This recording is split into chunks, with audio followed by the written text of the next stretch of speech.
The midday heat pounded relentlessly while I stared at my son's vehicle vanishing beyond the bend.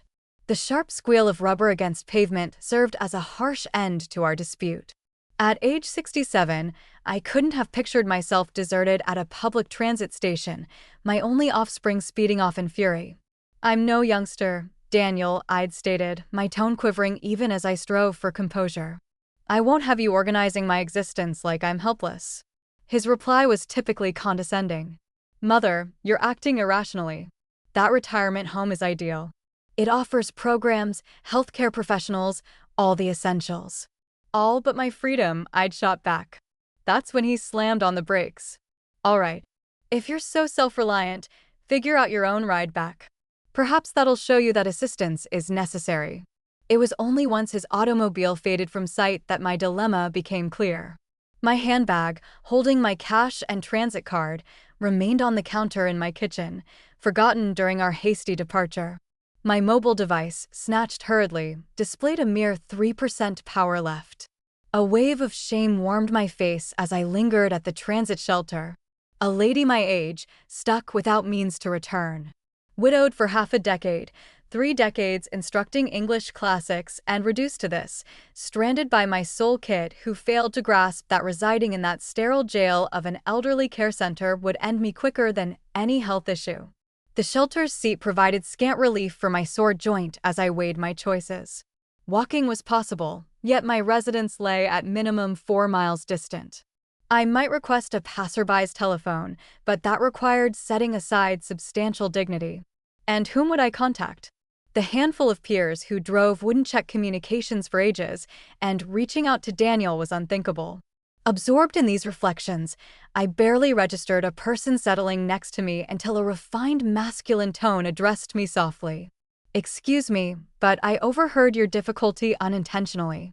I shifted to see a sophisticated gentleman around 70 positioned beside me. Opaque shades shielded his gaze, and a pale stick leaned on the seat nearby. He wore attire my deceased spouse would have termed affluent heritage style.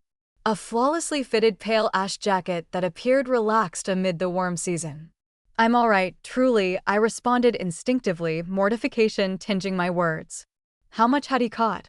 A faint grin appeared on his lips. Though sightless, my ears work superbly. "Your offspring departed without confirming your safe passage. That seems thoughtless to me." His straightforward judgment pierced my barriers. "One term for it," I conceded. "Another could be heartless." He directed his countenance toward me, his look grave. "Pose as my spouse," he murmured softer. "My chauffeur approaches. Your offspring will rue abandoning you this way." I stared, startled by the sudden proposal. I couldn't conceivably. "I'm Robert Wilson," he proceeded fluidly, stretching his palm with astonishing precision to mine. "And your name is?" "Martha Collins," I answered reflexively, clasping his hand. His hold was comforting and solid. "Well, Martha Collins, I'm presenting a respectful fix for an embarrassing bind. No obligations involved." He inclined his head a bit. "Unless aid from an elderly, sightless fellow unsettles you." His modest humor prompted a grin from me amid the ordeal. "Lacking vision doesn't render you powerless, Mr. Wilson. Similarly, advancing years don't make me powerless, regardless of my son's views." He chuckled authentically, a noise that wrinkled the edges of his eyes over his shaded lenses. "Well played, Mrs. Collins. Then we're aligned." Before I could reply, a glossy ebony sedan arrived at the edge. The operator, a refined individual near my years, exited and neared us. "Precisely punctual," James Robert remarked, collecting his stick. "We'll provide Mrs. Collins transport today." If James deemed this odd, he concealed it. "Certainly, sir," he answered with a minor inclination toward me. "Madam." As James aided Robert to the vehicle with skilled ease, I paused. My existence had emphasized prudence, reason. Entering automobiles with unknowns, even polished vision-impaired men with drivers, wasn't typical for Martha Collins. Yet, as my device expired with a pitiful chirp in my pouch, I discovered myself choosing an option that resembled leaping from a ledge. "Appreciate it," I stated, permitting James to unlatch the back entrance for me. The sedan's inside was refreshing and scented of hide and faint aftershave. "Where shall we have the honor of delivering you, Mrs. Collins?"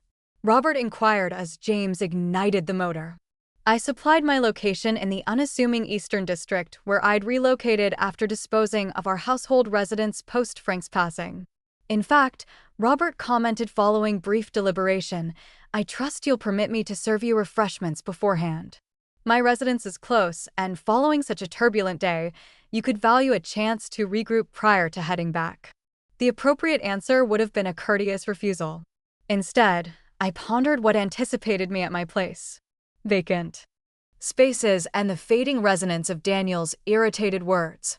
The burden of the day's disgrace weighed on me. "Refreshments sound wonderful," I found myself responding. As we traveled through progressively luxurious areas, I examined Robert Wilson more attentively. His gray locks were masterfully trimmed, his digits groomed yet sturdy. The lack of sight appeared to have scarcely reduced his assured demeanor. There was an almost dramatic quality to the accuracy of his actions, how he pivoted his head during my speech, how his face is aligned flawlessly with my inflection. "If you're pondering whether you've committed a grave error taking a lift from an unknown," he remarked abruptly, seemingly interpreting my musings, "I guarantee James possesses a flawless operating history, and I'm much too aged and honorable to pose a threat." I discovered myself giggling. "I was truly considering you appear exceptionally adapted for an individual unable to view." He answered with a modest grin. "One adjusts or grows resentful." I selected the first. When the sedan ultimately entered a decorative barrier and ascended a bent pathway, I couldn't stifle a breath. Robert Wilson's dwelling was essentially a grand estate. A magnificent colonial-style structure with impeccably tended landscapes extending everywhere. "Greetings to my modest dwelling," Robert stated with a touch of sarcasm in his tone. "I trust you favor Earl Grey." The splendor of Robert Wilson's modest dwelling rendered me temporarily mute as James assisted us from the sedan. The estate rose 3 levels high. Its balanced exterior displayed graceful pillars and broad panes that reflected the waning daylight. Blossom beds flourished in meticulously planned hues. And remotely, I detected the soft trickle of a water feature. "Your quietness implies you're either appreciating the scenery or rethinking tea with an unfamiliar person," Robert noted as we neared the main entry. "It's somewhat imposing," I acknowledged. "You omitted that you reside in a manor." His mouth curved slightly. "Scarcely a manor, although I admit it's quite spacious for a single individual and minimal personnel. The lineage has possessed it across eras, and I derive solace from known environments, particularly after vision loss." As James unlatched the enormous front portal, I observed something intriguing. Despite Robert's evident lack of sight, no clear adjustments existed for a visually challenged individual. No ridged trails, no distinctively labeled entries. All was merely exquisite, crafted for visual enjoyment. "The residence doesn't appear specially modified for," I faltered. "For a visionless man," Robert completed for me. "I favor visual appeal over utility. I've committed every segment of this location to memory. 15 years sans vision instructs one to chart areas very effectively." We stepped into an entrance hall with towering overheads and a majestic stairway that arched upward, resembling a scene from an old movie. A glass light fixture suspended above, projecting colorful spectra over stone flooring. "We'll enjoy refreshments in the conservatory," Robert informed James. "And maybe some of those citrus treats Mrs. Chin prepared the day before." "Excellent, sir," James responded prior to vanishing along a corridor. Robert presented his limb with remarkable exactness. "May we?" "The conservatory provides a nice vista of the eastern property, or that's what they say." I delayed before accepting his limb, again impressed by his assurance for someone sightless. As we progressed through the dwelling, I spotted fine particulars, how he sometimes skimmed his fingertips over specific textures, how he tallied paces quietly between areas. The conservatory revealed itself as a sunlight-filled glass enclosure with panes from base to top overlooking flawlessly arranged grounds. Cozy rattan seats with soft pads formed multiple lounging spots amid sizable container flora. The outcome was majestic yet personal. Affluence shone without showiness. "Kindly settle in," Robert suggested, indicating a lounging setup close to the panes. He positioned himself in a neighboring seat with habitual simplicity, setting his stick neatly aside. "Have you resided here extensively?" I questioned, attempting to align this lavish estate with the gentleman facing me. "My entire existence, with brief absences for schooling and commerce," he answered. "Although I've sealed sections since vision faded, no reason to upkeep spaces I'll never view again." A melancholy note in his inflection moved me suddenly. "I reduced my living space after my spouse passed," I shared. "Our family dwelling seemed overly vacant with only me wandering inside." "Frank, correct? Your spouse's title?" I stared in astonishment. "Yes, but I don't recall stating you wore a marriage ring yet called yourself Mrs. Collins, not Mississippi. And you referenced your offspring, so I drew a reasoned conclusion," Robert clarified seamlessly. "Was it an extended union?" 42 years, I responded. "Childhood loves, if you accept such a trope." He was a technician. Cardiac arrest claimed him 5 years past. My sympathies. A major bereavement. James reappeared with a beverage setup fit for royalty. Fragile porcelain, metallic serving items, and a selection of tiny bites and pastries organized on layered dishes. "Anything further, sir?" James inquired after placing all before us. "No, appreciate it, James. We'll handle it." Robert paused until James exited before addressing again. "Now, Martha Collins, past educator, classics, I'd wager from your phrasing. Widow, parent to at minimum 1 domineering offspring. Explain why he stranded you today." My palm halted en route to the beverage cup. "How did you educators possess a distinct manner of articulating accurate terms, full phrases, even informally? You noted being senior yet capable, implying post-career." The remainder I caught at the transit spot. His grin was kind. "I lack sight, but I'm hardly inattentive." As he dispensed beverage with impressive skill, I discovered myself recounting to Robert about Daniel's growing persistent push to relocate me to supported housing. How he'd scheduled today's visit sans input, framing it as an accomplished fact, the clash that intensified in the vehicle later, ending in my spontaneous request to exit. "You were claiming your self-sufficiency," Robert affirmed, and he reacted by trying to demonstrate your reliance. Precisely. The affirmation from this unfamiliar person was surprisingly potent. Daniel misses the contradiction. He asserts I can't cope solo, then deserts me sans travel means to instruct a point about requiring aid. "Offspring frequently find it hard to view parents as independent entities," Robert commented, tasting his beverage. "My child Sophia endured a comparable stage after my vision declined. She aimed to oversee all, my health services, my commercial pursuits, my everyday schedule. It required time for her to realize blindness hadn't reduced my ability." The beverage was ideally prepared, the bites refined and tasty. As we kept conversing, I sensed myself unwinding in a manner absent for months. Robert proved a focused hearer and a considerate discussant, linking my teaching youths to his maneuvering corporate realms. I established a tech firm focused on protection mechanisms, he described when I inquired about his profession. Amusing that I now can't observe the displays our programs safeguard. Something in that remark felt strange to me. But prior to deeper thought, the entrance swung open and an impressive female around 40 stepped in. "Father, James noted you had a visitor." She halted abruptly upon spotting me, astonishment clear on her face. "Sophia, ideal moment," Robert stated, directing his head her way. "This is Martha Collins." "Martha, my child Sophia Wilson." Sophia composed herself swiftly, offering a flawlessly groomed palm. "Delightful to encounter you. Father seldom hosts lately." Her inflection was amicable yet appraising, her eyes scanning my plain outfit and functional footwear with understated evaluation. I identified the guarding computation in her gaze. The identical expression I'd directed at Frank's senior relatives during visits after his career end.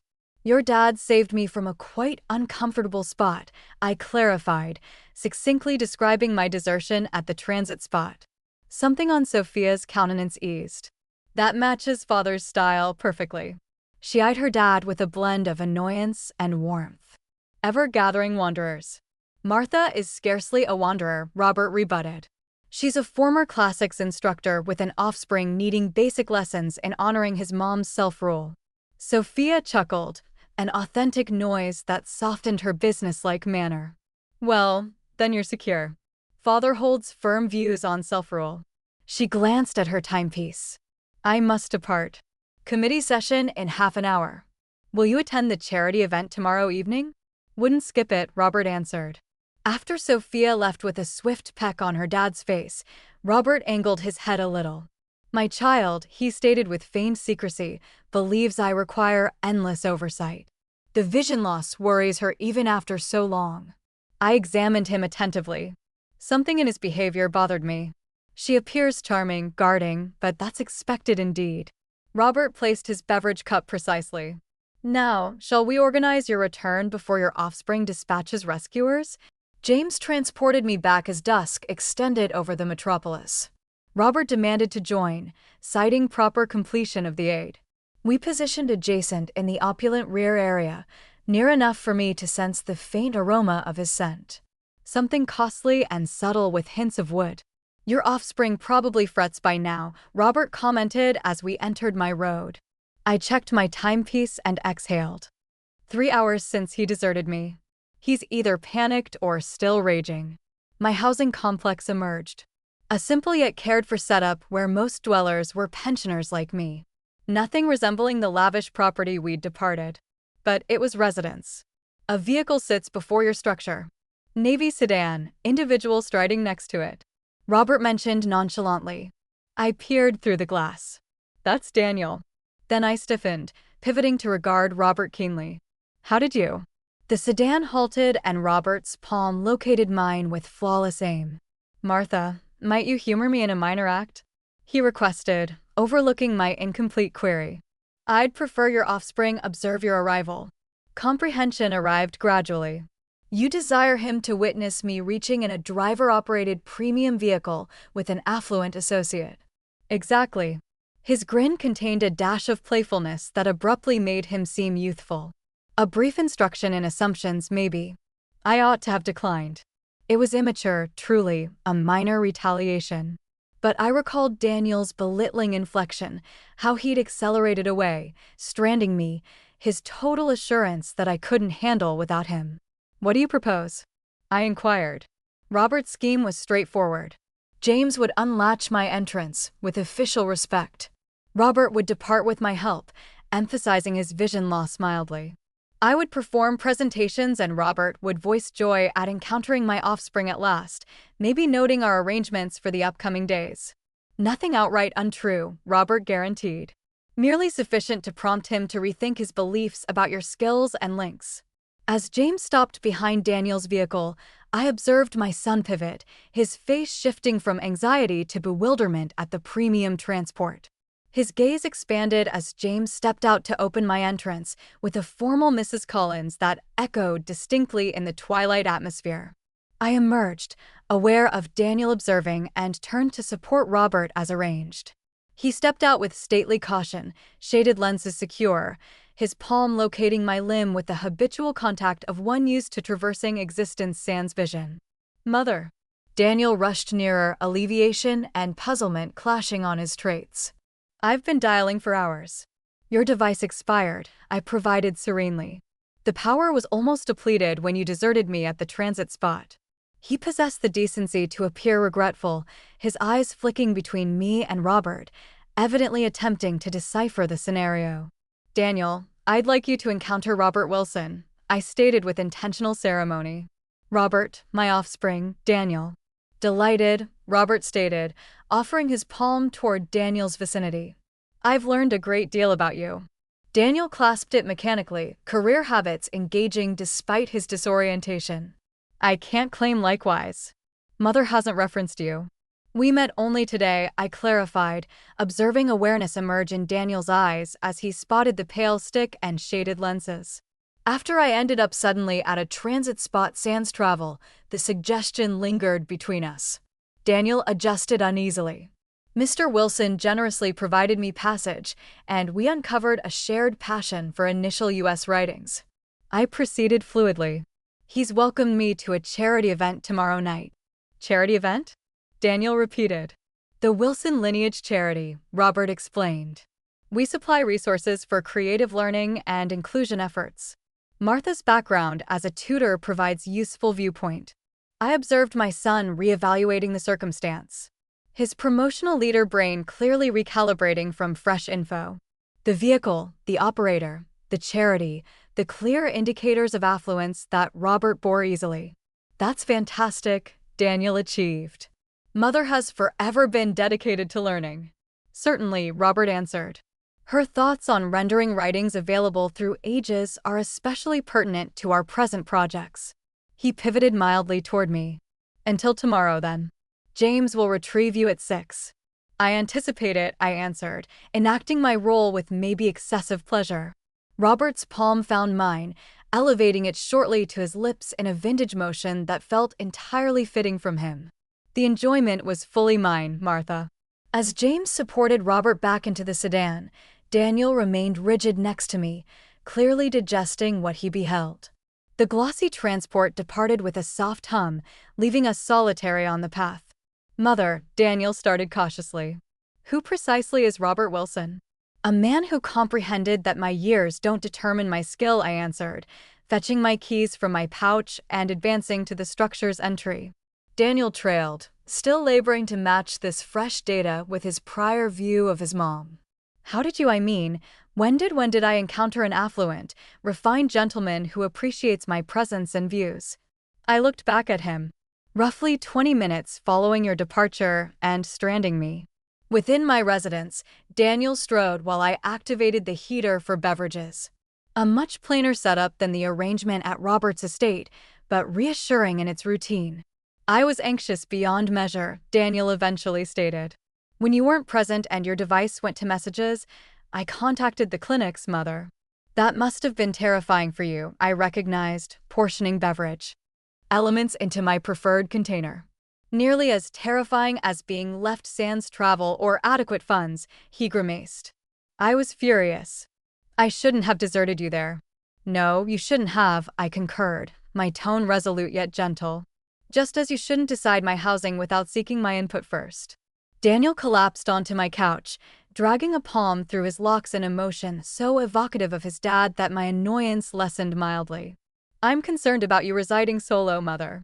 The steps in this structure, the span from my household, your joint pain worsening. All valid worries, I stated, delivering our beverages to the low table, which we could converse about as peers instead of you issuing decrees on what's optimal for me as if I were an infant like that elderly center today. Precisely like that. Daniel examined me over his beverage cup. So, Robert Wilson. He appeared notable. I couldn't suppress a grin at the obvious effort to gather details. He is. And you're dining with him tomorrow?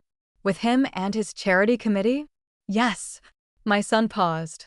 I'm regretful I deserted you at that transit spot. It was immature and heartless. Yes, it was. I concurred, then extended to tap his palm, but it resulted in a surprising venture. Maybe we both ought to recall that I'm still able to embark on those. After Daniel departed with numerous regrets and a vow to converse, not command, upcoming arrangements, I rested solo in my residence, reliving the remarkable occurrences of this exceptional day. One element kept troubling me. Robert's remark about Daniel's vehicle. How had a sightless man identified its hue, or that someone strode beside it, and there had been additional instances? The manner he'd traversed his dwelling with excessive accuracy, how he'd spotted my marriage band, his flawlessly directed motions, minor discrepancies that collectively created a design I couldn't fully interpret. As I readied for rest, my device, now powered, sounded with a message from an unfamiliar contact. I trust our minor act yielded pleasing outcomes. Eager for tomorrow's event. Rest soundly, RW. I gazed at the display, pondering what type of individual I'd truly encountered today, and why the idea of reuniting with him sparked such sudden eagerness. I passed the next morning unfocused, my mind constantly drifting to Robert Wilson and the odd discrepancies in his conduct. While tending my humble array of indoor greenery, I discovered myself dissecting our exchange with the identical analytical focus I formerly used on intricate written works with my pupils.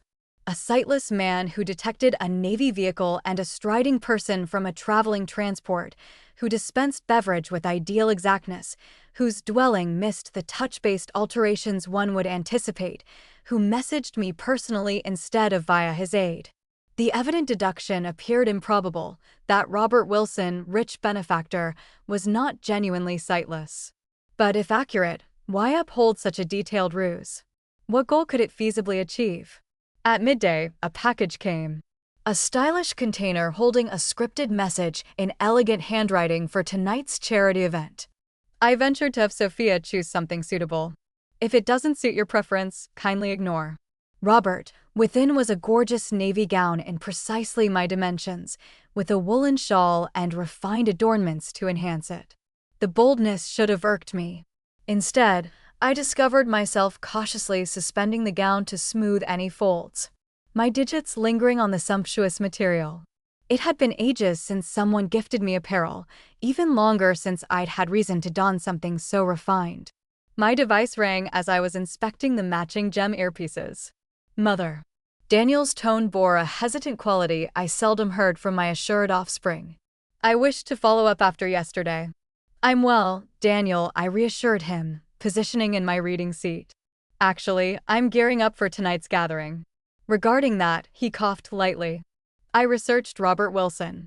Naturally, he had. Daniel never resisted probing anything that mismatched his structured perspective. And he's not merely affluent, Mother. Estimates place his assets over $3 billion. His protection tech firm transformed online confidentiality standards, and he's been nearly totally secluded since losing sight 15 years past. I processed this data gradually. $3 billion. The figure felt theoretical, detached from the considerate man who had aided me from a transit spot. Why share this with me?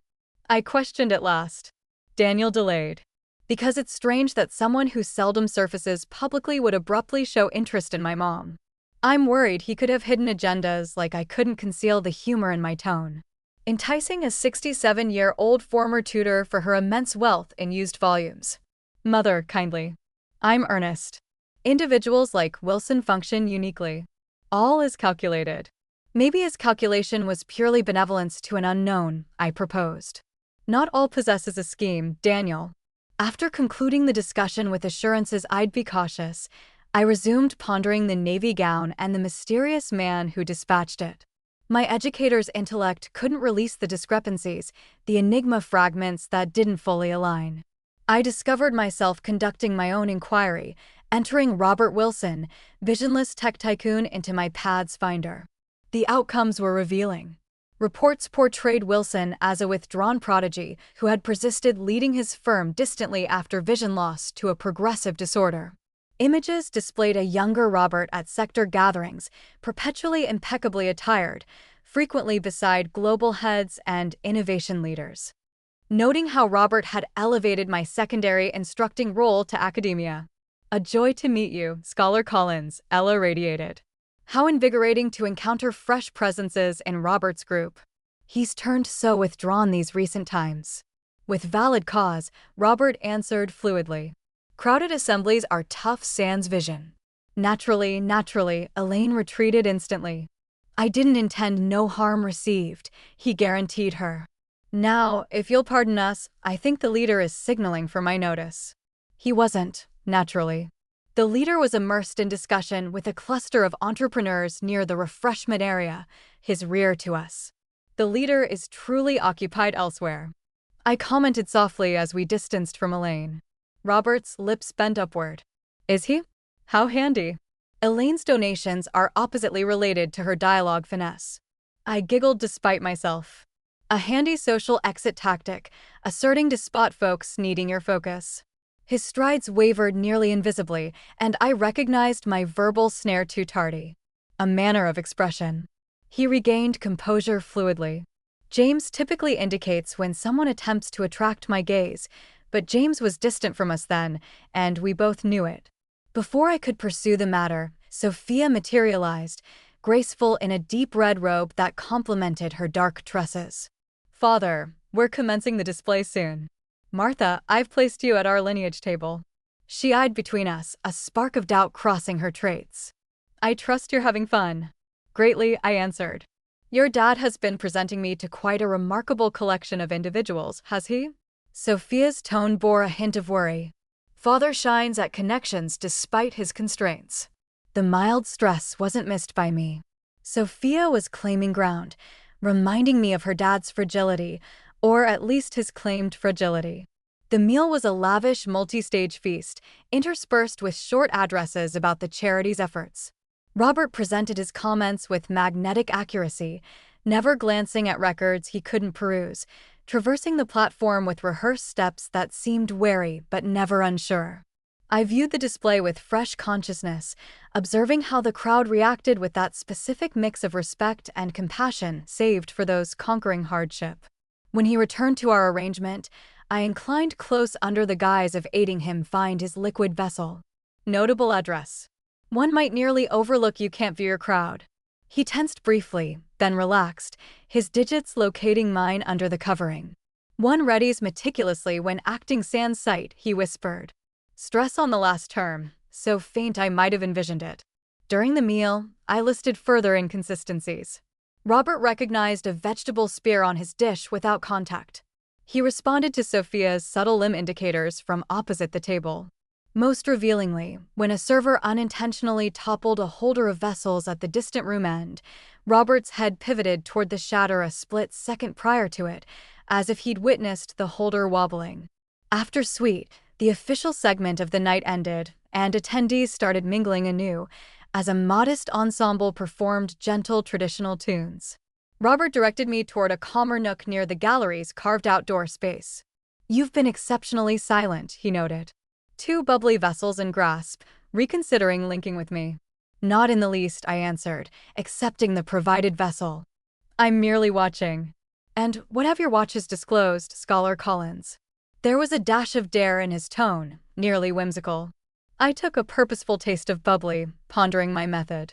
The instructor in me desired to outline my proof systematically.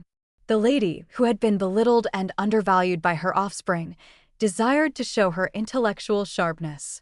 But something additional, something more curious than outraged, directed my answer, that Robert Wilson maneuvers his existence with extraordinary exactness for a man who allegedly can't perceive it. His face stayed impartial, but his stance altered faintly. A minor tightening of arms, a slight erecting of back. The mind adapts remarkably to faculty absence. Area recall, sound signals. Yes, and detecting Navy vehicles from traveling transports, recognizing earpieces sans contact, pivoting toward mishaps before they occur. I place my bubbly vessel with intentional accuracy. I instructed writings for 4 decades, Mr. Wilson. I identify a meticulously built tale when I encounter one. For numerous extended instants, he uttered nothing, his face angled mildly away from mine, as if weighing his choices. When he pivoted back, his tone had lowered to barely above a murmur. This isn't the setting for such a discussion. Then propose a superior one, I answered, astonished by my own audacity. A faint grin bent his mouth. You are not what I anticipated, Martha Collins. I seldom am recently. Years have a method of freeing one from anticipations. He affirmed thoughtfully. The carved outdoor space. 10 minutes. Use the eastern portal and trace the trail to the water feature. Before I could answer, he erect and elevated his tone to regular. Sophia, here you are. I was just informing Martha about your exceptional efforts with the charity's learning projects. Sophia had neared so quietly, I hadn't detected her, yet Robert had another lapse in his act. She eyed between us, her face cautiously impartial, but her gaze sharp. Nothing exceptional about it. Just advancing your vision, she answered.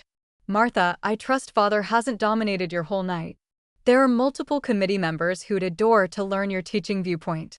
The faint rejection was evident. Sophia desired time solo with her dad. Maybe to query my attendance, maybe to caution him about whatever she doubted might be growing between us. I was just heading to the restroom anyway, I stated agreeably. If you'll pardon me. As I departed, I could sense their gazes, both sets, I was sure, tracking me across the chamber. 10 minutes, Robert had stated. 10 minutes until I would possibly learn the reality behind the act I'd been observing. I inspected my image in the washroom reflector, adjusting a loose gray strand. The lady who stared back seemed composed, refined, and suddenly determined. Daniel wouldn't identify this form of his mom, the lady prepared to meet a near unknown in a shadowed outdoor space to confront him about a suspected trick. For that matter, I scarcely identified myself. Yet, as I slipped through the eastern portal into the cool night breeze, I felt more vital than I had in ages. The carved outdoor space was a display in shades and gentle brightness. Calculated lights emphasized contemporary setups while leaving trails in soft gloom. The evening air bore the aroma of flowers and the far hum of the celebration persisting inside. I traced the rock trail as directed, my footwear tapping lightly against the stones until I arrived at a round water feature where liquid flowed over dark stone in a mesmerizing design. Robert was present already, his rear to me, outlined against the brightened liquid. He had discarded his colored glass, and they swung from one palm. Without pivoting, he addressed. "You tallied 7 lapses in my act tonight. I saw you listing them." I neared gradually, coming to position beside him. 8, in fact. Now he pivoted, and for the initial time I viewed his eyes straight, clear, keen, and unmistakably centered on mine. No opacity, no drifting look, nothing to imply any visual defect whatsoever. 8. He yielded with a minor affirmation. What exposed me? The Navy vehicle yesterday was the initial hint, I answered, holding his look steadily. But it was the earpieces tonight that verified it. You extended for them sans any sound hint about their spot. A negligent error.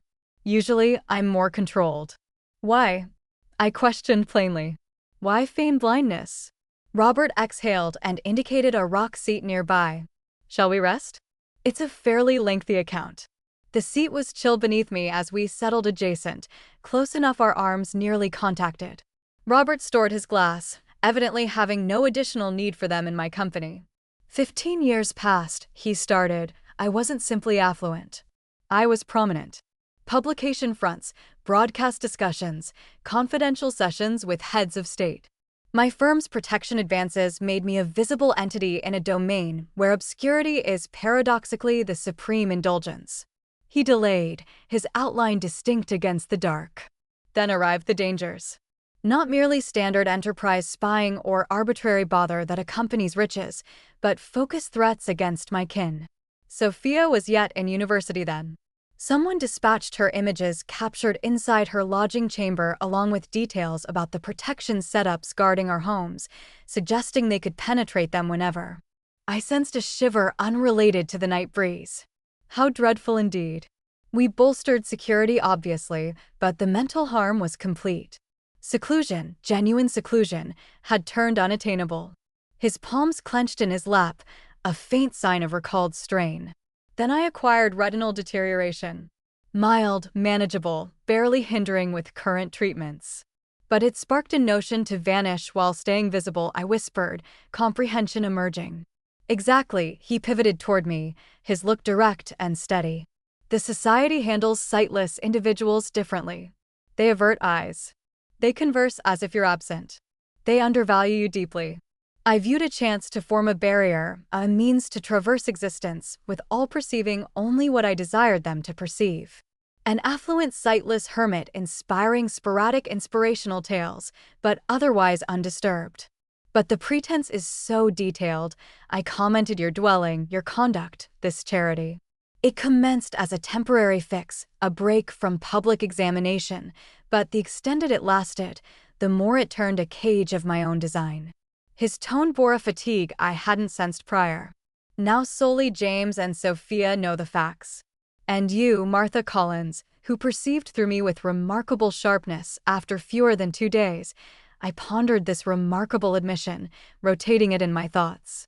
The charity efforts are authentic, though. Completely, he affirmed. At first, the Vision charity was portion of the disguise, but I uncovered a true zeal for inclusion matters. The irony doesn't escape me. A seeing man promoting for the sight-challenged while acting as one. A complex moral stance, I commented sans criticism. One that disturbs my sleep more frequently than I'd admit. He grinned wryly. I've contributed vast sums to vision studies and inclusion tech, maybe as atonement. We rested in reflective quiet for an instant. The water features soft flow, offering a calming setting. When I eventually addressed, I astonished myself with the query, "Why disclose the facts to me? You could have sustained the ruse. I'm scarcely a danger to your meticulously built realm." Robert pivoted fully toward me, his face abruptly exposed in a way his sightless role never was. "Because when I positioned beside you at that transit spot, I identified something absent for 15 years. Genuineness. You weren't acting for anybody, Martha.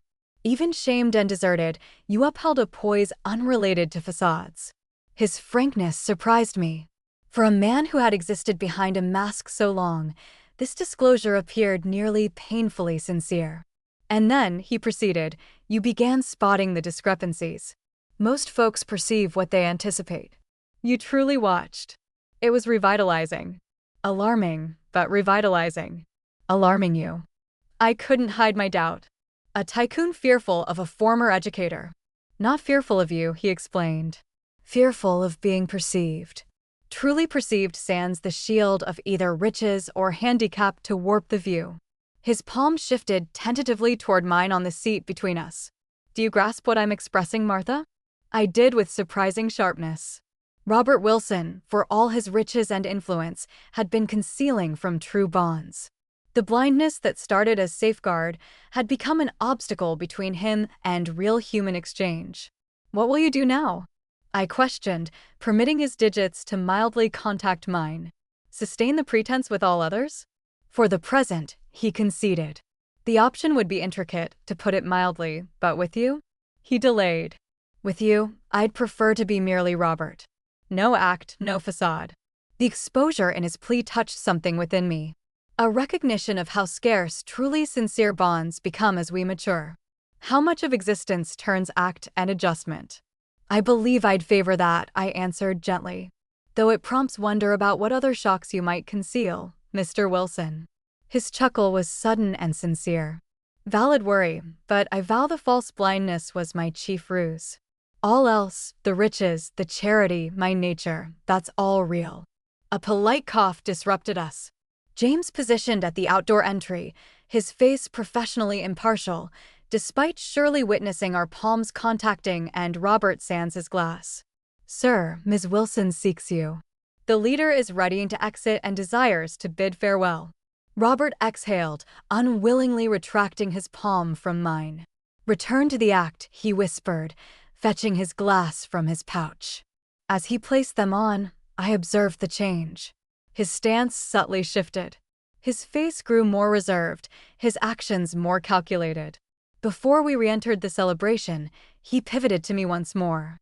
"Possessing someone who knows the truth, who knows me after all these times," he delayed, seeking terms.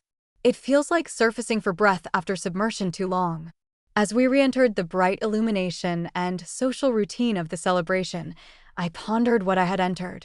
A companionship, something greater, and with a man whose whole public being was constructed on a detailed ruse. Yet something about his admission in the outdoor space felt more real than anything I'd known in ages.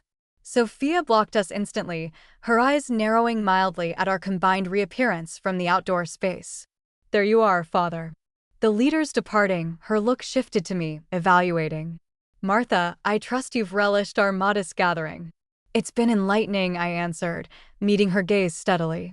Her flawlessly formed brow arched mildly at my term selection, but before she could reply, Robert pressed my palm discreetly. "Most enlightening indeed," he concurred. The personal jest between us nearly tangible in the atmosphere. The ensuing week progressed like a fantasy sequence. Regular habits disrupted by unreal instants that left me questioning the limits of my previously foreseeable existence. Robert contacted daily. Our discussions spanning from writings to wisdom to the minor aspects of our lives. He spoke openly now when solitary. The facade of blindness discarded in personal times.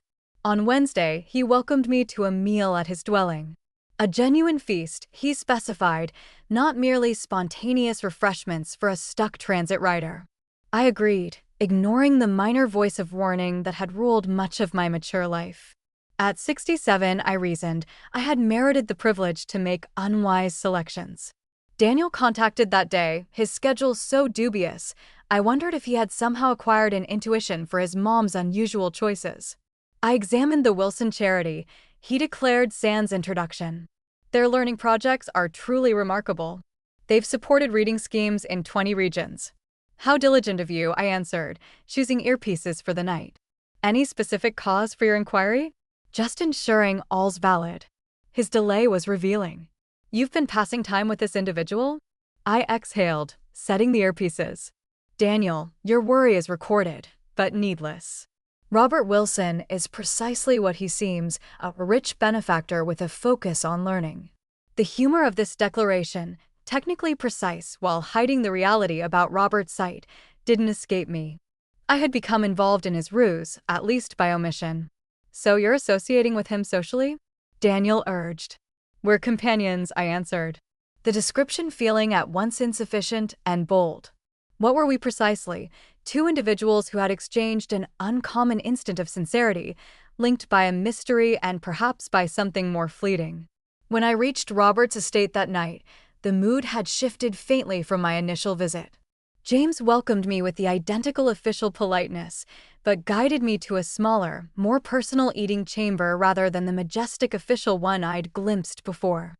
The arrangement was prepared for two, with flames offering most brightness and a blaze snapping in a rock fireplace close. Robert expected me sans his opaque glass, attired casually in a custom top and trousers instead of his typical official wear. The view of him, relaxed, unprotected, clearly pleased by my presence, triggered a sudden stir in my chest. No act tonight, he stated, indicating his eyes. Just us. No viewers to persuade, I agreed, accepting the wine vessel he provided. Except maybe Sophia, who will surely question the cooking team tomorrow about our meal. I elevated a brow. She disapproves of me. She's guarding, Robert explained, directing me to the arrangement. And doubtful by character, a trait that benefits her as leader. She hasn't fully decided if you're a possible risk or a beneficial addition to my existence. And which am I? The query came more daringly than planned. Robert pondered me over his wine vessel, his look direct in a manner that still startled me after witnessing him enact blindness so persuasively. Both, maybe. You've disturbed a meticulously kept balance, but not necessarily in an undesired manner. The meal that ensued was superb courses I recalled from my instructing journey to Europe decades past, crafted with genuine accuracy. Through the feast, our dialogue streamed effortlessly, marked by instants of friendly quiet that felt as organic as the exchange. I've been contemplating your circumstance, I stated as we dawdled over sweet. The moral ramifications of your ruse. Robert placed his utensil. I wondered when the scholar would offer her ethical evaluation. Not an evaluation, I amended. A query. Has it merited it? 15 years of enacting blindness, the solitude, the perpetual alertness against errors. What has it provided that offsets what it's removed? He didn't respond instantly, his digits outlining the base of his wine vessel with reflective accuracy. Security at first, tranquility to a degree. The liberty to watch sans being watched, a single-direction reflector between myself and society. He gazed up, meeting my eyes. But recently, I've been doubting if this safeguard merits the seclusion. Because of me, I questioned, abruptly self-aware. Because of what encountering you disclosed, he explained. How routine the act has become. How automatic the obstacles. You perceived through them with such simplicity that it made me question how much of myself I've forfeited behind them. The exposure in his confession affected me profoundly. Before I could answer, however, the eating chamber portal opened suddenly, and Sophia entered sans notice. She stiffened at the entry, her eyes expanding as she noted her dad Sans's glass, clearly gazing straight at me in the flame glow. Father. Her tone contained equal parts disorientation and alert. Robert didn't flinch or scramble for his glass, as I might have expected. Instead, he exhaled softly and indicated the vacant seat beside him. Join us, Sophia. It appears we have a matter to discuss. Her look darted between us, understanding arriving slowly. She comprehends. The query came half-murmured as if the terms themselves might be hazardous. She deduced it, Robert verified. Quite swiftly, actually, Sophia pivoted to me, her career gloss fracturing to expose true fear below. Who have you informed? Nobody, I guaranteed her, grasping her alarm. And I intend to inform no one. She stayed upright, her stance stiff with strain. Do you comprehend what's endangered here? The charity, the firm, our seclusion, our security, all relies on upholding this setup. I grasped the intricacy of the circumstance, I answered calmly, relying on decades of resolving classroom strains. Your dad's mystery is secure with me. Based on what? She contested. A week's familiarity? Some mistaken romantic link. The belittling way she described our bond hurt more than I wished to concede. Robert interceded before I could answer. Sophia, that's sufficient. Martha has displayed more perception and restraint in 1 week than most show in a lifetime. I rely on her. You relied on her enough to hazard everything we've constructed, Sophia rebutted, finally collapsing into the seat beside him. Sans consulting me. I didn't intend this, Robert described with notable patience. Martha spotted discrepancies nobody else has in 15 years. Rather than reveal me openly or exploit the data for gain, she challenged me privately. Sophia examined me with fresh intensity, reappraising, "What do you seek from us, Mrs. Collins?" The direct query surprised me. Seek from this circumstance? From my dad? There must be something, Sophia. Robert's tone bore an uncommon edge. It's a reasonable query, I inserted, comprehending her guarding drive. I pivoted to face her straight. What I seek is precisely what I've already obtained. Sincere dialogue, real bond, the courtesy of being viewed as I am, rather than as a cliché of aging loss. I delayed, selecting my following terms attentively. Your dad provided me respect when my own offspring handled me as incapable. I've provided him the basic politeness of genuine exchange sans act. Sophia's face softened slightly, though fatigue lingered in her gaze, and if matters advance between you, the extended this persists, the larger the exposure risk. The suggestion that any bond between Robert and me generated weakness in their meticulously built realm lingered in the atmosphere between us. Before I could shape an answer, Robert extended across the arrangement and purposefully clasped my palm. Then we'll tackle that obstacle jointly, he stated, his look shifting from his child to me. Because for the initial time in 15 years, I'm knowing something meriting the hazard. The plain statement altered something in the mood.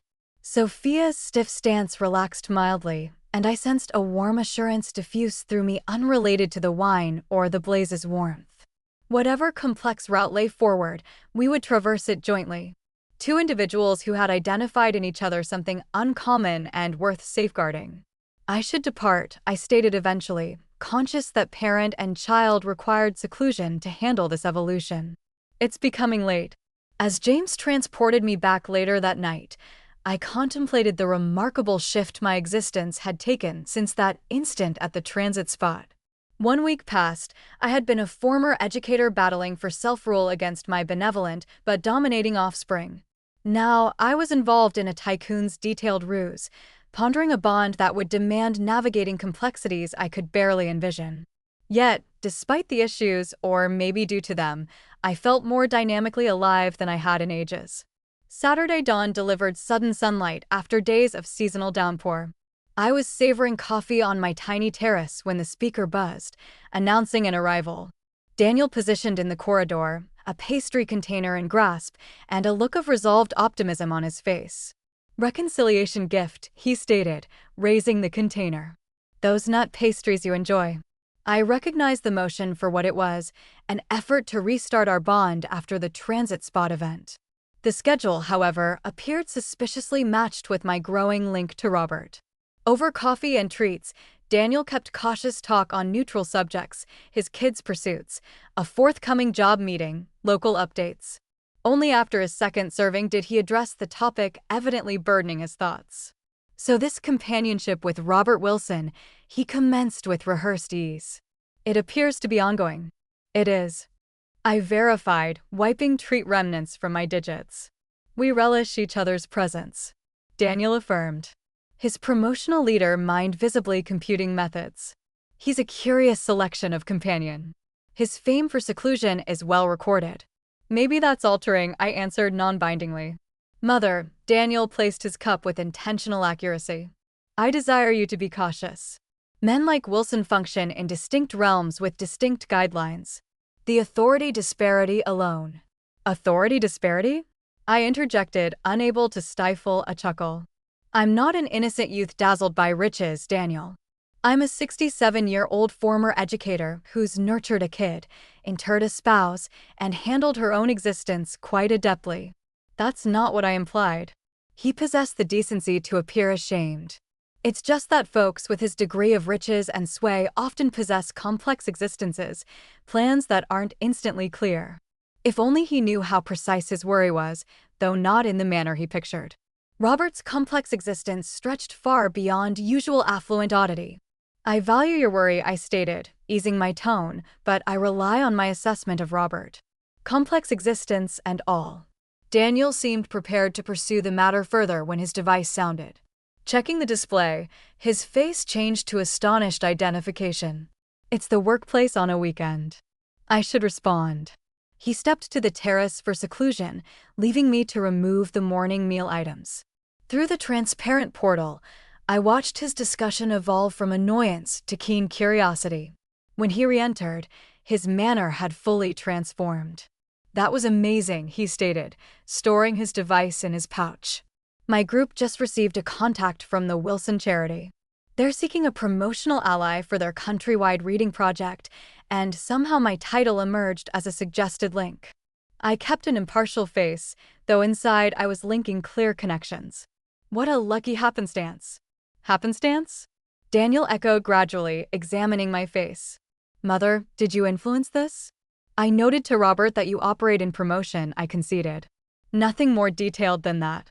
Daniel sat weightily on my couch, handling this evolution. This contract would be major. The charity's yearly promotional funds are in the vast sums. Then you should ready a persuasive display, I proposed mildly. He gazed up sharply. Is this why you've been passing time with Wilson? To boost my profession? The query hurt with its assumption that my bond with Robert must serve some hidden aim. Definitely not. My companionship with Robert exists fully on its own values. If he's opted to consider your group, that's his commercial choice. Daniel possessed the courtesy to appear abashed. I'm apologetic. That was unjust. He delayed, measuring his next terms.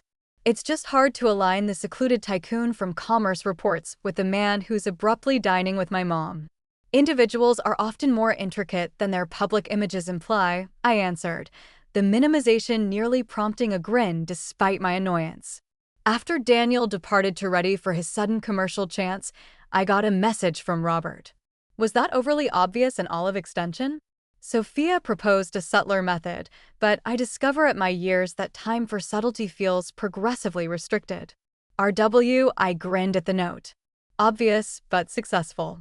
He's at once doubtful and thrilled, much like Sophia about our companionship. Sunday morning meal tomorrow. The plant park has a fresh seasonal display. We can be suitably open while upholding our personal comprehension. The cautious equilibrium in his welcome, recognition of both his public blindness role and our private reality touched me deeply. I'd favor that greatly. Sunday's plant park trip introduced me to the nuances of Robert's public act. James transported us to the park where Robert stepped from the sedan with opaque glass and pale stick. His actions carefully tuned to imply reliance while keeping poise. I discovered myself instinctively adapting to his requirements, presenting my limb at suitable instants, depicting visual features in a natural way that strengthened his supposed state. You're an innate partner, he whispered as we wandered through a passage of flowering fruit trees.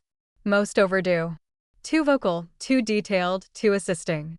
Years of instructing unwilling pupils to value classic plays, I answered. One cultivates a certain finesse in offering direction while preserving respect. We drew sporadic looks. The refined attired sightless man and his gray-locked associate created interest sans identification. In open, Robert was cautious to keep proper space. Our link shone through dialogue rather than bodily nearness. It was only when we found ourselves briefly solo in the warm enclosure that he discarded his glass shortly, his eyes meeting mine straight. "This act grows tiring in your company," he conceded quietly. "I discover myself desiring to merely gaze at you, to observe your face's shift sans the sieve of facade." The strength of his look made me suddenly aware of my appearance in a way absent for years. The creases at my eye edges, the gray of my locks, the faint signs of years I'd long accepted. "What do you perceive when you gaze at me?" The query came uninvited. His grin deepened, forming a spread of creases that showed his own years in the most attractive manner. Sharpness, wisdom, a lady at ease in her own form. He replaced his glass as voices neared, a scarce and lovely mix at any years. Later, over a midday meal in the park eatery, our discussion turned to more functional issues. "Sophia is organizing a discreet history review," he notified me, his inflection regretful. "Standard process for anyone who discovers my circumstance." I placed my utensil, surprisingly unaffected by this disclosure. "I presumed as much. She's guarding of you." "She's comprehensive," he amended, "and worried about possible misuse. The review is as much for your safeguard as mine. Verification that you comprehend the legal ramifications of our shared mystery." I pondered this. There would be legal actions if your ruse surfaced. Nearly surely. Commercial allies, investors, even the charity could allege deceit or falsehood. He exhaled. "The irony doesn't escape me. Having formed this fiction for safeguard, I'm now possibly exposed because of it. And yet you've entrusted me with this knowledge." I commented. "A measured hazard," he answered with a modest grin. "Though progressively the measure seems less vital than the bond." As James transported us back to my housing structure, I discovered myself contemplating the odd duality of our evolving bond. In open, we enacted one form of truth, the benevolent sightless tycoon and his assisting associate. In seclusion, we exchanged different facts. Two individuals uncovering sudden bond in their later years, complicated by a detailed ruse. "Daniel's group display to your charity is tomorrow," I noted as the sedan neared my structure. "Yes, Sophia will be assessing their suggestion," Robert verified. "I've withdrawn myself from the choice to avoid any hint of bias." "Thank you for that," I stated. "Whatever occurs should be based on value, not link," he affirmed, grasping my worry. "Honesty matters to you," states the man feigning blindness, I rebutted with soft irony. His chuckle was sincere, an uncommon noise I was starting to cherish. "Well played, Martha Collins. You possess a remarkable skill for piercing through facade, even my own." James stopped at the edge outside my structure, discreetly exiting to unlatch my entrance. Before I could depart, Robert seized my palm briefly. "Possessing someone who knows both forms of me, open and secluded, is more meaningful than I can properly convey," he stated softly. "Thank you for bearing that dual knowledge with such elegance." The plain earnestness of his terms remained with me long after the sedan had vanished from sight. A warm assurance amid the complexities of our unusual circumstance. The following weeks established a pattern that felt both remarkable and oddly organic. Robert and I created a routine of secluded meals at his dwelling, where he could be fully himself, and open excursions where we navigated his meticulously upheld blindness pretense. Each context provided its own specific closeness, the secluded instance of unprotected dialogue, the open conspiracy of shared mysteries. Daniel's promotional group had secured the Wilson Charity Agreement, a evolution that at once pleased and confused my offspring. It was the oddest session he shared during a kin meal at his residence. Sophia Wilson interrogated us like defendants, then declared we'd been chosen before we completed our display. "Your suggestion must have been outstanding," I proposed, evading Angela's aware look across the arrangement. My kin-in-law had formed her own ideas about my bond with Robert, though she kept them mostly private. "That's precisely it. We didn't present half our resources," Daniel proceeded, confusion clear. "It was nearly as if the choice had been determined before we reached." I kept a neutral face, though I doubted Robert had indeed swayed the procedure despite his asserted withdrawal. The agreement represented a handy link between our realms. A career bond that validated our personal one in Daniel's commerce-focused mind. Our suite was disrupted by a message that quickened my pulse. Sudden evolution. Need to converse with you promptly. Transport en route. RW. I offered excuses soon after, claiming weariness, though Daniel's doubtful look implied he wasn't fully persuaded. Outside their outlying residence, James was already awaiting with the sedan, his expression more reserved than usual. What's occurred? I questioned once we moved. Mr. Wilson will clarify, he answered, providing nothing more. At the estate, Robert awaited in his workroom rather than the official lounge, an area I'd come to identify as his true realm, where commercial choices were made and actual discussions occurred. He positioned by the pane sans glass, strain clear in his stance. Victor Reeves, he stated sans introduction as I entered. The probing reporter I noted, he's releasing a special piece next week about the peculiar instance of Robert Wilson's chosen blindness. My gut sank. He possesses proof. Indirect but persuasive. Robert indicated a file on his workspace. Sophia got an early version from a link at the publication. Reeves has been probing for months, questioning past personnel, dissecting open appearances, even consulting health specialists about the uniformity of my signs. I scanned the piece, which systematically constructed an argument doubting Robert's state sans quite issuing direct claims.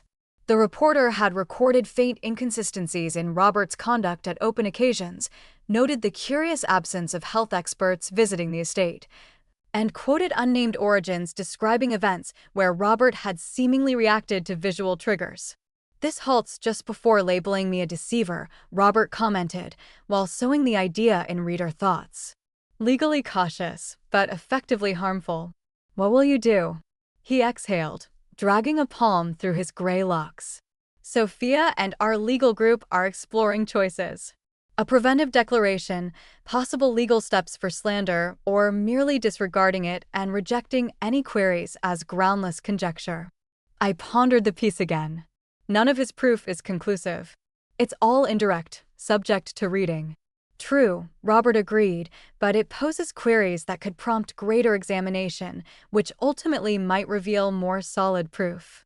I placed the piece, grasping the unspoken worry. Including my abrupt emergence in your existence, he affirmed grimly. Reeves notes an unknown female associate observed at recent open occasions. He's spotted you, Martha, though he hasn't named you yet. The ramifications settled heavily between us. My attendance in Robert's existence had generated a fresh weakness in his meticulously built facade. The awareness must have appeared on my face because Robert advanced quickly to sit beside me, clasping my palms in his. This isn't your responsibility, he stated resolutely. Reeves has been probing for months, long prior to our meeting.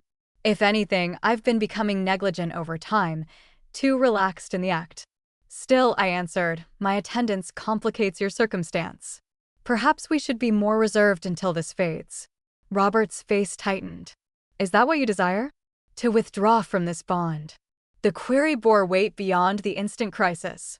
We had been circling around definitions permitting our link to develop naturally sans explicit tags or statements. Now confronted with outer pressure, clarification seemed abruptly essential.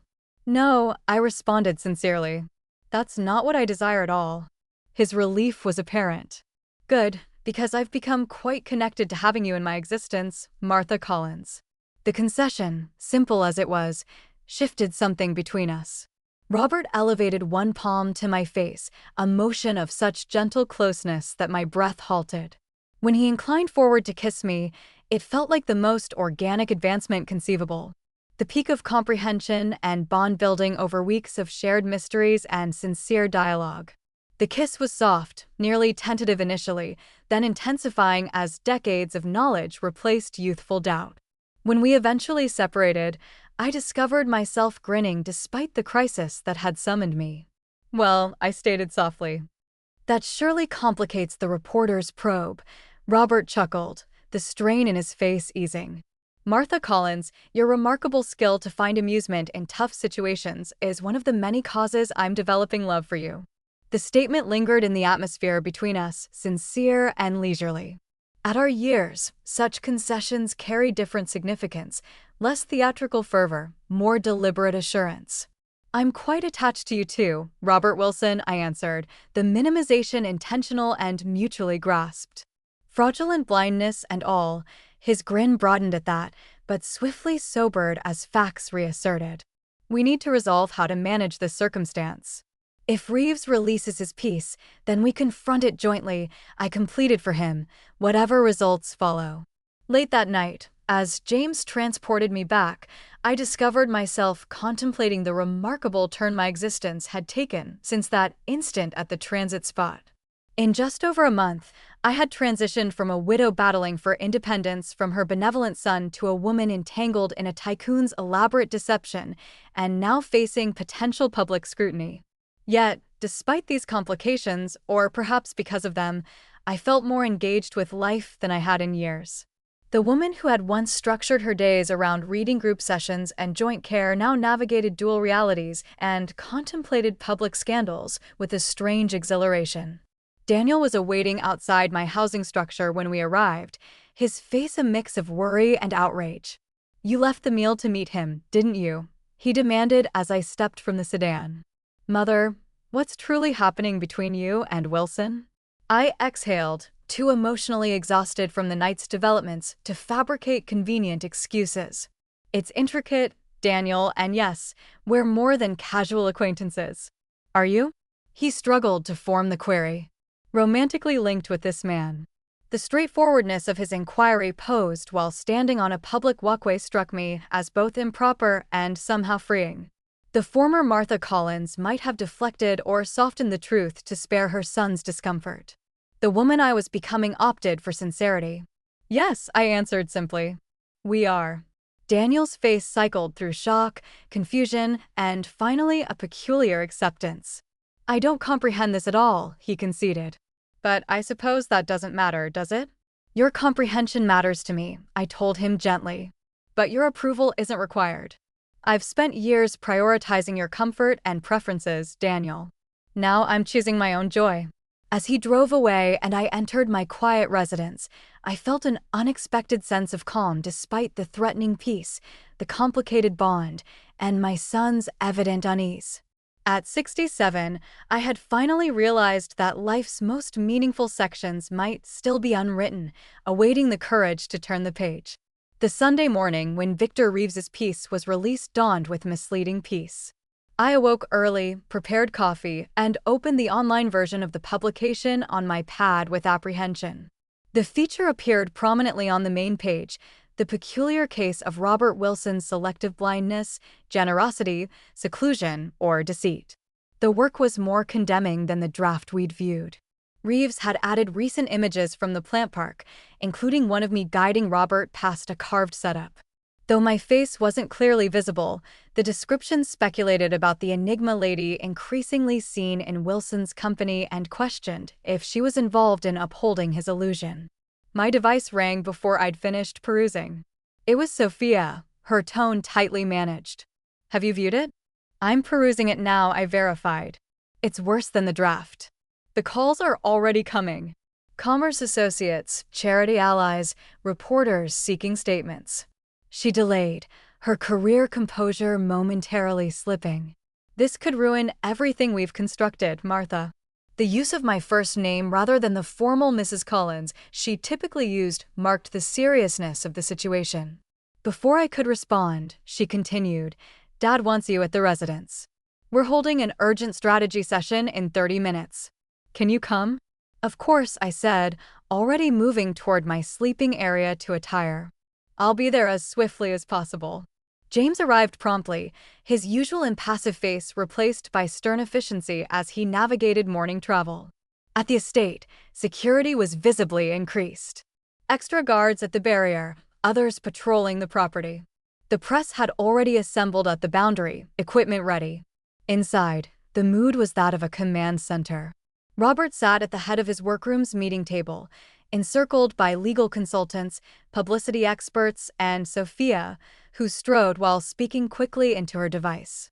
When he spotted me, Robert rose immediately, crossing the chamber to greet me with sudden open affection, clasping both my palms in his. "I'm sorry to involve you in this," he said quietly. "I was already involved," I reminded him. "The moment I recognized your mystery," Sophia ended her call and addressed the gathered team. The charity committee is requesting an urgent session. Our major enterprise partners want declarations clarifying the circumstance. The health privacy aspect is gaining us some time, but eventually we'll need to respond definitively. A notable man I identified as Robert's primary lawyer cleared his throat. Mr. Wilson, we've discussed this. From a legal viewpoint, upholding the fiction is increasingly unsustainable. If you were to acknowledge a partial recovery from your ailment, a handy wonder, Robert interjected, his tone mocking. Abruptly regaining partial vision after 15 years, just as I'm accused of simulating blindness. It would be more believable than continued denial amid growing proof, the lawyer insisted. I observed the debate silently, understanding the complex implications of each choice. Robert had spent 15 years building this identity. The dignified sightless benefactor overcoming personal hardship.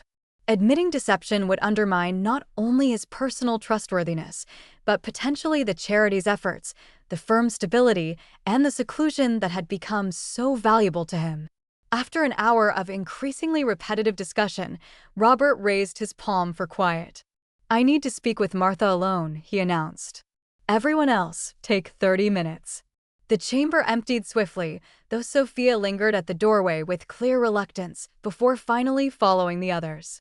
When we were solo, Robert removed his opaque glass, a motion that now bore profound closeness between us, and rubbed his eyes wearily. 15 years of careful building, undone in a single piece, he commented sans self-compassion. What would you do, Martha? The direct query surprised me. You're seeking my counsel? I'm seeking what you would do in my position. You're the most morally centered individual I know, and you understand the circumstance from both within and without. I considered attentively before responding. I think I would disclose the truth, not because you've been discovered, but because existing behind a facade has taken more from you than it's provided. He nodded slowly, absorbing my words. The isolation was protective initially, then became a prison. I see that now. His eyes met mine directly. Meeting you made that abundantly clear. How much life I've been missing by hiding. Then perhaps this piece, troubling as it is, offers a chance, I suggested, not for a handy partial recovery, but for sincerity on your own terms. Robert's expression shifted as he took in this perspective. A public admission of the ruse, a public explanation of why a man who values seclusion might take extreme measures to protect it, I clarified. Not a regret for the ruse, but an honest recounting of its purpose and effects. He fell silent, contemplating this approach. Finally, he asked, would you stand with me openly? It would mean examination, publicity, everything I've been avoiding and now would be imposing on you too. The query represented more than just this immediate crisis. It was an invitation to fully enter his world, to transition from private bond to public partnership. At 67, I was being asked to step into a spotlight I'd never sought or imagined. Yes, I said simply I would. When the team reassembled, Robert outlined his decision with the clarity and authority that had built his business empire. Not a carefully crafted partial truth, as his advisors had suggested, but a complete narrative, his growing discomfort with fame and scrutiny, the strategic choice to use perceived disability as a shield. The years of living behind a carefully maintained facade. We'll frame it as a personal declaration, the publicity director suggested, already adapting to this unexpected approach. Emphasize your contributions to inclusion and vision research as genuine commitments that grew from your experience and address the charity's future directly, Sophia added, her initial shock giving way to tactical planning. Acknowledge the complex moral questions while reaffirming our mission. By evening, the declaration was prepared, a media session scheduled for the following dawn. As the team dispersed to implement the strategy, Robert and I found ourselves alone in his outdoor space, the same location where he had first revealed his mystery to me. Are you certain about this? He questioned quietly. Once we step into that media session together, your life changes irrevocably. The seclusion you've valued, the quiet existence you've created, it will be compromised. I considered his warning seriously. The comfortable anonymity of my retirement would indeed be sacrificed. I would become a figure in the public narrative of Robert Wilson's ruse and redemption, subject to speculation and judgment from strangers. At our age, I replied finally, how many chances do we have for genuine reinvention, for adventures we never anticipated? I took his hand, the gesture now familiar and grounding. Besides, I've spent decades being defined primarily as someone's partner, someone's parent, someone's instructor. Perhaps being defined as the woman who saw through a tycoon's deception isn't such a terrible concluding section. His laugh was warm with affection and relief. Not a concluding section, Martha. A fresh start. The media session the next dawn unfolded with the controlled drama of a well-directed performance. Robert entered sans his opaque glass or pale stick, his vision clearly intact as he surveyed the assembled reporters. I stood slightly behind him alongside Sophia, a visible statement of unity. For 15 years, he began, his tones steady and clear. I have upheld a fiction about my visual impairment. Today, I am here to acknowledge that ruse and explain, though not excuse, my reasons for it. The subsequent media storm was exactly as predicted, equal parts fury, intrigue, and dissection. Moralists debated the ethics of his ruse. Commerce publications calculated potential effects on his firms, and sensational press naturally focused on me, the mystery woman who inspired Robert Wilson's admission. Through it all, we maintained the united front established at the media session.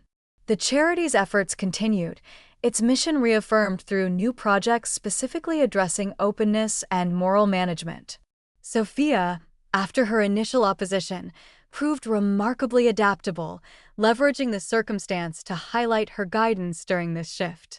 Daniel predictably was appalled by my sudden public visibility. "You're in the sensational press, Mother," he lamented during a tense weekend meal.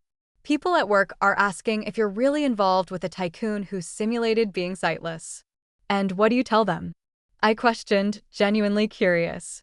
He exhaled, resignation gradually replacing dismay. "That my mother has always been extraordinarily perceptive, and that she appears to be content." 6 months after Victor Reeves's explosive piece, the controversy had largely faded, replaced by newer, more shocking revelations about other public figures. Robert and I had established a new routine, dividing our time between his estate and my residence, which I retained as a private sanctuary, preserving my independence even as our lives intertwined more. On the anniversary of our initial encounter at the transit spot, Robert suggested a return to that site. James drove us there, parking discreetly across the road.